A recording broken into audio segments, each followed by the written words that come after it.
Hey again, everyone. Welcome back to Discussions of Darkness, and a particular welcome to everyone who's decided to dust off their old World of Darkness books, or who is joining the setting for the first time, thanks to the recent news going on out of Wizards. But since we're all here, and we're all trying out something new, I wanted to sort of offer a video on the other side of the coin to go along with our last installment. For those who haven't dug through the archive, last time we were here I talked about the pageantry of the World of Darkness, which is sort of the interesting rules and rites and flavor of the setting that let you really sink your teeth in and get immersed.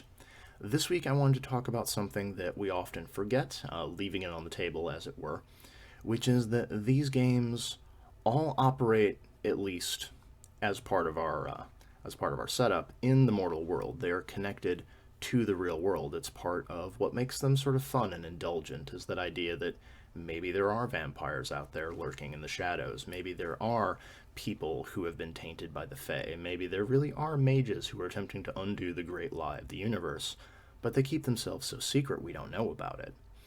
And there are two aspects of this I want to come at, and I figure we'll get through them.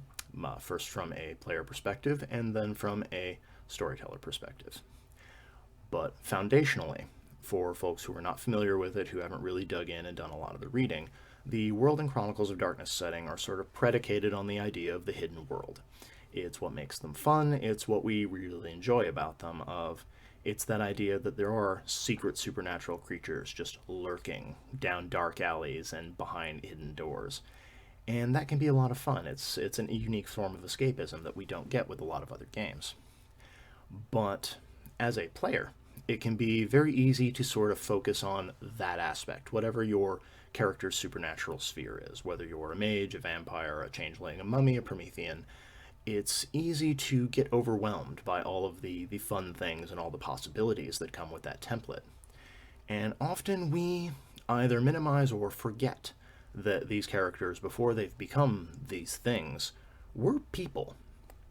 Sometimes they're very old people, especially if you're in games like Vampire, but they were people nonetheless, and that's an important thing to keep front and center when you're a player of before you look at any of the supernatural stuff. Ask who this person was as a human being. What are the experiences they had? What parts of the world did they grow up in? What did they do for a living? What was their family life like? All those things that you ask, or at least should ask, about all of your other characters. And then only when you have a full knowledge of who they were as a person, unless you're doing something very specific like playing a character with amnesia, and that's something you're going to figure out as it goes along. Once you know who they are as a person, then ask, how did they become part of the supernatural community? Whether it's the infamous vampire who got turned out of spite or on chance, or if it's someone who was stolen by the true Fae on a lark, or were you someone who worked their way up through the supernatural community? Were you a loyal retainer, perhaps, to a mage or to a vampire, and it was only through that long-term association that you slowly worked your way in and learned more about what's going on? And as a player, it's also important to have all that information for your storyteller, because they're going to, or at least they should, want to make this game more personal to you and the story that you're telling, and they need details from you in order to make that happen. Now, there is a caveat to this of make sure that you trust your storyteller when it comes to your character and what you want to do with them. Have discussions about things. For example, if you really don't want to have a whole plot line where your character's family or loved ones or whatnot are constantly in threat of, death or dismemberment, talk to your storyteller about that, because in World of Darkness, probably more than any other game that I have personally played, there are some individuals who, as storytellers, will just see everything as an opportunity to create high drama and horror. And we'll talk about that more later in other episodes about, horror and whether or not, it belongs at your particular table. But these are discussions you need to have when providing those details of, don't tell them how to run the story, don't tell them expressly what to do, but make it clear what you do and don't want to see, what kind of stories will appeal to you as a player. Now, flipping to the other side of things, as a storyteller, and this is really where you can either sink or swim when it comes to the mortal side of things. Because the mortal side of things is only going to matter to your players as much as you make it matter. And by that, it's when you're a storyteller, particularly for a World of Darkness game, you often focus on supernatural plots because, you're all supernatural creatures. So of course these are unique things that you're going to have to deal with and that really bring home whatever sphere you're in, whether you're playing a mage game and you all have to deal with abyssal demons getting loose, or you're playing a vampire game and elders are awakening, or you're in a changeling game and someone's just burning all the doorways into the hedge. Whatever the plot is, that's going to affect you, and it's a thing that's unique to your particular sphere.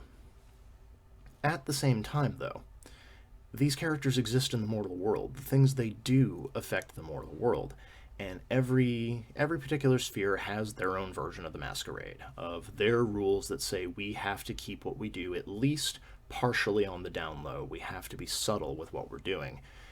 And it's sort of the balance of power of lots of these particular characters can have ridiculous, absolutely ridiculous powers. If anyone's played mage, then it gets obscene.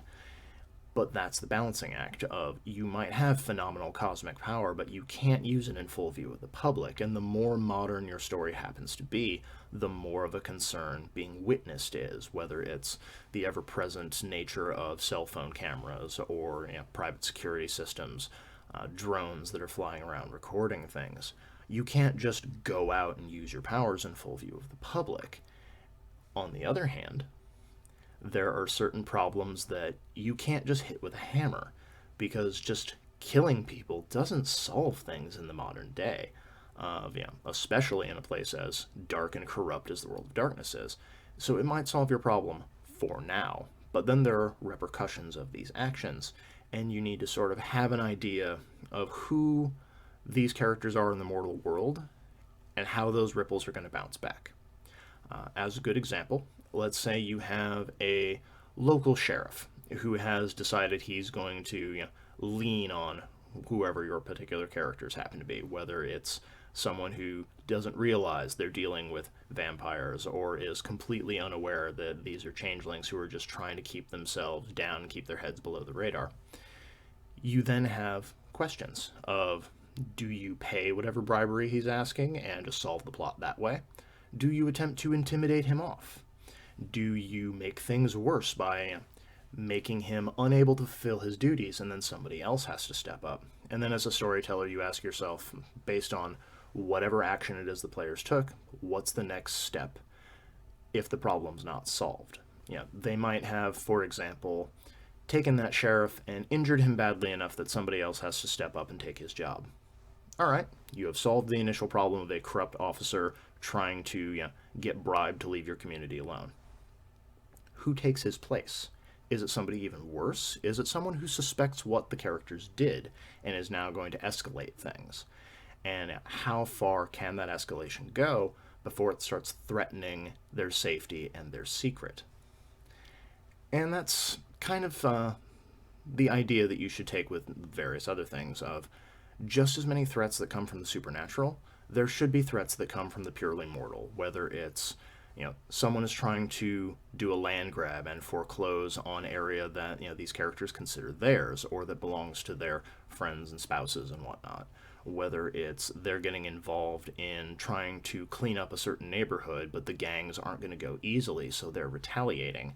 They don't know what the players are capable of, but they are aware that they have friends and loved ones. Or you have other things like, I think it's not unfair to call it the superhero balance of when you have characters who are an important part of a supernatural community and certain things are happening, how do they explain their absence to people who don't know what they are? Whether it's their boss who wants to know why it is they've missed so many days of work, or their fiance who they haven't quite gotten around to telling that they're not quite what they think they are. How do you explain what's going on and what does that do to your mortal life? And are you willing to risk bringing these mortal people into supernatural situations? And that can add a lot of interesting flavor. It can really change things on a very personal level for stories, and that's really the most important thing, is that mortal plots should be personal, where supernatural plots don't necessarily have to be. For someone to care about what's going on in the mortal world, it works best if it's directly connected to their character and the important things they have given to the storyteller. And ignoring those means that eventually the players are going to ignore them. And then you end up with a game that's always taking place either behind closed doors, where the mortal world can be completely and safely ignored, or you're in whatever pocket realm it is, because every sphere of the world of darkness, more or less, has its own special place that only they can go. It's whether it's the underworld in Geist, or the Hedge in Changeling, or the Umbra in Werewolf the Apocalypse. And those are the places where you get to go to really unleash all of the ridiculous powers that you have, and you don't have to worry about the collateral damage of people getting hurt in the crossfire, or things accidentally exploding, or you getting caught on camera by the news.